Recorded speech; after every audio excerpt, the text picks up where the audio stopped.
Ayan. Paano siya dyan makaalis?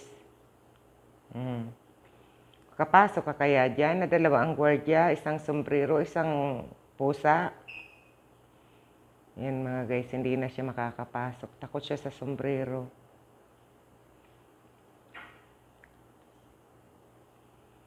Ayan, bantay oh.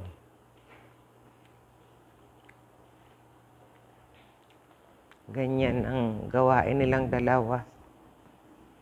Yung pusa babantayan, nasa gitna yung sombrero, ito siya.